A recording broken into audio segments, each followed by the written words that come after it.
اللہم صلی علی سیدنا و مولانا محمد و علی آلہ و صحبہ و بارک وسلم۔ تمام احباب کو ثناء اللہ گنجیال کی طرف سے سلام پہنچے اور امید کرتا ہوں کہ آپ تمام احباب اللہ کے فضل سے خیریت سے ہوں گے۔ دوستان محترم، آپ ایک چھوٹی سی ویڈیو ملاحظہ فرمائیں اور پھر اس کے بعد بات کرتے ہیں۔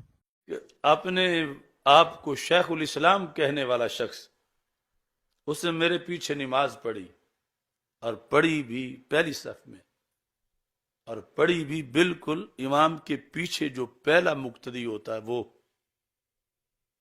لیکن میں نے پھر بھی اس سے سلام نہیں لیا، ہاتھ اس کے ہاتھ کو بھی نہیں لگنے دیا، حالانکہ جب سلام پھیر کے دعا مانگ کے پیچھے ہٹنا تو سامنے وہی بیٹھا ہوا تھا جس کو طاہر القادری کہتے ہیں۔ جب میں دیکھ چکا تھا کہ یہ نظریات اہل سنت کا چور ہے، اگر کہ یہ میرا مخالف ہے تو میں اس کے پیچھے پھر بھی پڑھ رہا ہوں، وہ اسے فراخ دلی کہتے ہوں گے لوگ، لیکن میں تو اس کو منافقت کہتا ہوں۔ جی تو دوستان محترم، آج یہ جو ویڈیو کے حوالے سے میں نہ چاہتے ہوئے بھی آج مجھے گفتگو کرنی پڑ رہی ہے، ہمیں بالکل اس طرح کی تربیت نہیں ہے۔ حضور سید شیخ الاسلام ڈاکٹر محمد طاہر القادری صاحب نے کبھی بھی اس طرح کی تربیت نہیں کی کہ کسی مولوی صاحب کے بارے میں اس طرح کی بات کی جائے، اور کسی فتویٰ باز، کسی دہشت گرد اور تنگ نظر قسم کے مولوی کی کو جواب دیا جائے، اس سے بات کی جائے۔ حضور سید شیخ الاسلام نے خود بھی کبھی اپنی جو قلم کی سیاہی ہے وہ اس طرح کے مولویوں کی کے جواب میں اس طرح کی وہ ضائع نہیں کرتے۔ ان کا جو کام ہے، وہ جس طرح سے کام ان کا وہ کر رہے ہیں آقا علیہ السلام کی احادیث پر، تحقیق پر، اور بہت سارے وہ جو ان کے پوری دنیا کے اندر اس وقت کام وہ کر رہے ہیں، تو وہ اس کام کو ترجیح دیتے ہیں بجائے اس طرح کے جو لوگوں کے اوپر اپنا وقت ضائع کرتے ہیں۔ تو بات دراصل یہ ہے کہ یہ جو مولوی صاحب ہیں، میں نے زندگی میں بہت سارے ایسے ذہنی مریض دیکھے ہیں، لیکن میں نے اس مولوی صاحب سے زیادہ کوئی بڑا ذہنی مریض آج تک نہیں دیکھا۔ ان کے اندر، ان کو تھوڑا سا میرے خیال سے، مولانا صاحب آپ کو میرے خیال سے کوئی ہاسپٹل میں ٹریٹمنٹ کی ضرورت ہے۔ ایک تو آپ کو ہاسپٹل میں، آپ کیونکہ آپ ذہنی مریض ہیں، دو مرضیں آپ کے اندر ہیں۔ ایک تو آپ کو ہاسپٹل میں اپنے کسی مینٹل ٹریٹمنٹ کے لیے you need to go to the hospital for your mental treatment, تو دوسری آپ کو ایک مرض، آپ کی مینٹل پرابلم ہے میرے خیال سے آپ کو ہے، اور دوسرا آپ کو مسئلہ میرے خیال سے آپ کے اندر جو حسد کی مرض ہے، وہ ایک روحانی مرض ہوتی ہے۔ حسد کی جو مرض ہوتی ہے وہ ڈاکٹر کے پاس اس کا علاج نہیں ہوتا ہے، وہ ایک روحانی مرض ہوتی ہے، اور اس مرض کا علاج جو ہے وہ صوفیاء کرام کے پاس ہوتا ہے، اہل ادب کے پاس وہ اس کا جو ہے وہ علاج ہوتا ہے۔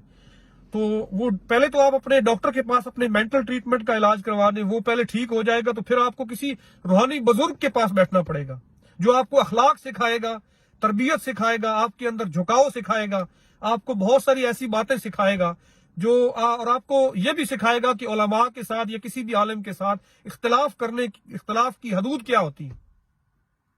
آپ نے تو اب یہ حال کر رکھا ہے کہ آپ نے اپنے شاگردوں کو بھی اسی کام پہ لگا رکھا ہے کہ ساری زندگی اب آپ نے اسی تحقیق پہ اپنی گزار دی ہے، آپ کو ساری زندگی اسی کام پہ گزر گئی ہے کہ حضور سید شیخ الاسلام کی کردار کشی اور ان کے اوپر فتویٰ بازی، تنگ نظری اور پتہ نہیں کیا کچھ کہنے تک انہوں نے آپ نے اپنا وقت ضائع کرنا شروع کر دیا ہے، بجائے اس کے کہ کوئی آپ امت مسلمہ کے لیے کوئی تحقیقی کام کریں، کوئی ادارے بنائیں، کوئی مسلمانوں کے لیے کوئی اتحاد امت کی بات کریں۔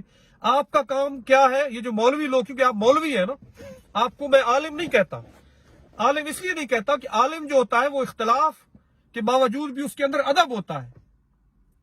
جب آپ کے اندر یہ آپ کا حال ہے، آپ کے اندر غرور اور تکبر اس حد تک پہنچ چکا ہے کہ آپ کسی اپنے اہل سنت والجماعت ہو یا کوئی بھی اپنے مسلمان بھائی سے ہاتھ ملانا تک بھی گوارا نہیں کرتے، آپ کے اندر اتنا غرور پیدا ہو چکا ہے۔ تو اگر آپ کو کسی اہل ادب کے پاس، آقا علیہ السلام کے کسی غلام کے پاس، کسی صوفی کے پاس کوئی وقت گزارا ہوتا تو آپ کے اندر یہ چیز نہ ہوتی۔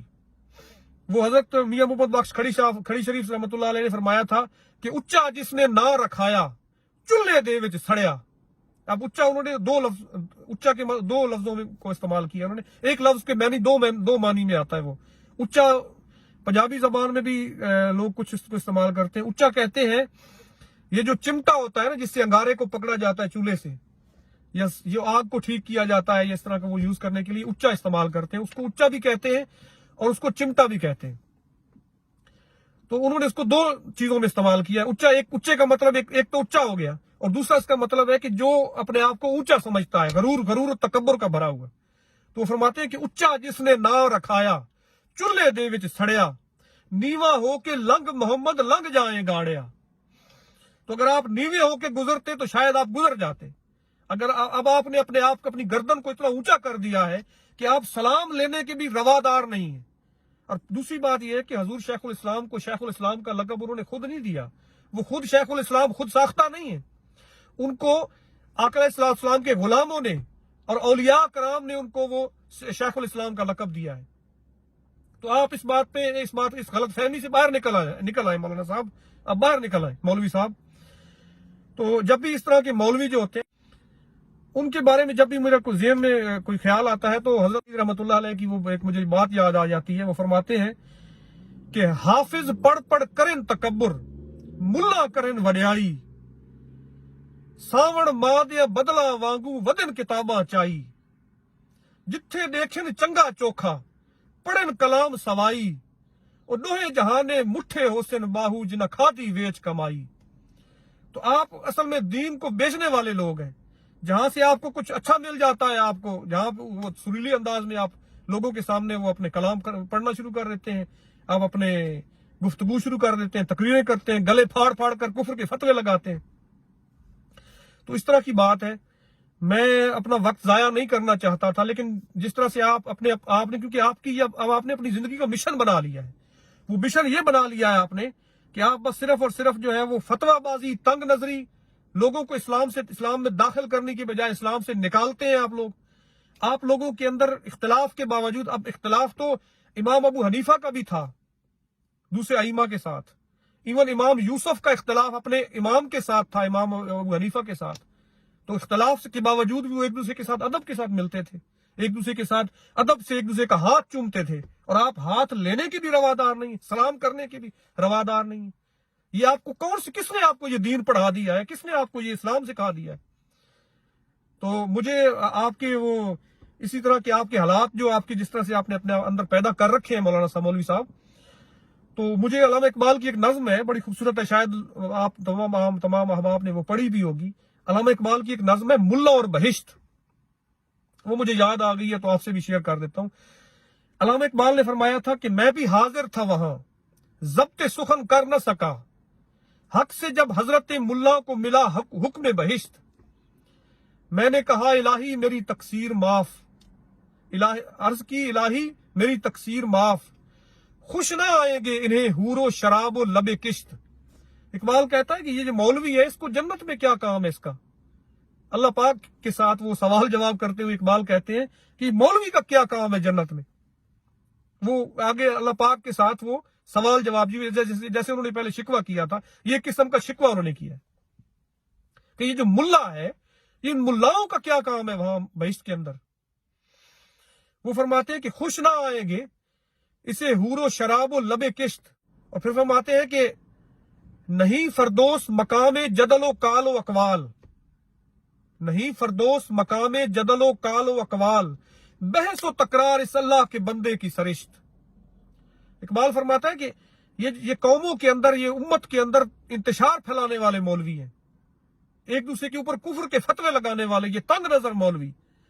اس تنگ نظر مولوی جو ہے ان کے بارے میں اقبال فرماتے ہیں کہ نہیں فردوس مقام جدل و کال و اقوال. یہ جو جنت ہے, جنت کے اندر تو اس طرح کی بحث و تکرار ہونی نہیں ہے. تو وہ کہتا ہے کہ نہیں فردوس مقام جدل و کال و اقوال, بحث و تکرار اس اللہ کے بندے کی سرشت. اس کی تو فطرت یہی ہے کہ یہ بحث و تکرار والے مولوی ہیں, یہ لوگ ہیں, کفر کے فتوے لگانے ہیں انہوں نے, اہل سنت والجماعت سے لوگوں کو نکالنا ہے بجائے لوگوں کو داخل کرنے کے. پھر فرماتے ہیں کہ بد آموزی اقوام و ملل کام اس کا ہے, بد آموزی اقوام و ملل کام اس کا, کہ قوموں کے اندر, امت کے اندر انتشار پھیلانا, بد آموزی پھیلانا ان کا کام ہے بد آموزی اقوام و ملل کام اس کا. اور جنت میں نہ مسجد نہ کلیسا نہ کنشت, اور جنت میں تو نہ مسجد ہوگی نہ کلیسا ہے، آتش پرستوں کی عبادت گاہ بھی وہاں پہ نہیں ہے، نہ کلیسا وہاں پہ ہوگا، نہ مسجد ہوگی، تو وہاں پہ تو کچھ بھی نہیں ہوگا۔ تو وہاں پہ تو ان لوگوں نے تو مسجد میں بیٹھ کے فتویٰ بازی، تنگ نظری اور اس طرح کے یہ جو حالات ہیں وہ پیدا کرنے ہوتے ہیں، تو وہاں پہ تو یہ سب کچھ ہوگا نہیں، تو پھر اس کا کام وہاں پہ کیا ہوگا؟ تو یہ مولوی، اس طرح کے مولویوں کے بارے میں اقبال نے فرمایا تھا، ہمارا کام، ہماری تربیت اس طرح کی نہیں ہے کہ اس طرح کے لوگوں کے بارے میں اس طرح کی کوئی بات کی جائے۔ اس مولوی صاحب کو یہ نہ تو کوئی عالم عرب میں کوئی جانتا ہے، نہ آپ کو کوئی پاکستان کے اندر کوئی آپ کو کوئی جو ہے وہ منہ لگاتا ہے یہاں پہ، نہ کوئی حکومتی سطح پہ آپ کو کوئی بلایا جاتا ہے، نہ کوئی کسی انٹرنیشنل کانفرنس میں آپ کو بلایا جاتا ہے۔ اصل میں مرض یہ آپ کی یہی ہے، آپ کے اندر حسد کی یہ جو مرض ہے نا، اس کا علاج کوئی نہیں ہے۔ اس کا علاج تو ہونا تھا کسی بزرگ کے پاس، کسی صوفی کے پاس ہونا تھا، اس کے قدموں پہ بیٹھ کے آپ کو ملنا تھا، یہ علاج، اس کا علاج ہونا تھا، تو وہ تو آپ کو ملا نہیں۔ تو اس لیے آپ کے اندر اگر وہ تربیت مل گئی ہوتی تو آپ نے اختلاف کرنے والے کے ساتھ کفر کے فتوے اور اس کے اوپر گستاخی اور اس کے اوپر اس طرح اپنے اندر غرور اور تکبر کی یہ جو حال پیدا کیا ہوا ہے، اپنا حال جو ہے وہ ٹھیک کر لیتے آپ۔ حضور شیخ الاسلام کو عالم عرب کے اندر جو جس طرح سے وہ پذیرائی مل رہی ہے اور لوگ اس کو عقل صلی اللہ علیہ وسلم کے اس غلام کو وہ ہاتھوں ہاتھ لیتے ہیں، عالم مغرب کے اندر جو عقل صلی اللہ علیہ وسلم کے پیغام کو جس طرح سے حضور سیدی شیخ الاسلام پھیلا رہے ہیں، تو اصل میں تکلیف اس بندے کو یہی ہے کہ بس میرا نام کیوں نہیں اتنا بڑا ہو رہا، لوگ مجھے کیوں نہیں لفٹ کروا رہے۔ تو آپ کو لفٹ کروانے کے لیے سب سے پہلے تو آپ کسی صوفی کے قدموں میں بیٹھیں، اپنا ادب سیکھیے اپنے اندر۔ جب آپ کے اندر ادب آ جائے گا تو پھر وہ علم آپ کے کسی کام آئے گا۔ خالی علم جو آپ کو آ گیا ہے اور ادب نہیں آیا، علم کے بغیر ادب کے بغیر جب علم بندے کے اندر آ جاتا ہے اور اس طرح کا غرور و تکبر پیدا ہو جاتی ہے، شیطان کو بھی یہی آیا تھا نا، اس کو بھی صرف علم آ گیا تھا، ادب نہیں آیا تھا، تو اس کو بھی جو ہے وہ دھتکارا گیا تھا۔ اسی لیے آپ کو بھی لفٹ نہیں کروائی جا رہی۔ مولانا صاحب، آپ مولوی صاحب، آپ کسی اللہ والے کے قدموں میں بیٹھیں، تو پھر اس کے بعد آپ کے حالات ٹھیک ہو جائیں گے اور آپ کا علاج بھی ہو جائے گا۔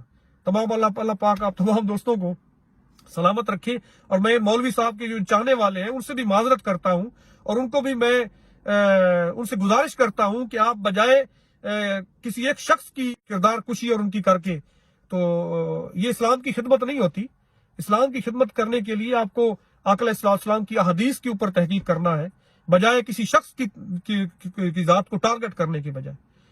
تو تمام دوستوں کو اللہ پاک سلامت رکھے، اللہ پاک آپ تمام دوستوں کا حامی و ناصر ہو، پھر انشاءاللہ ملاقات ہوگی۔ اللہ حافظ۔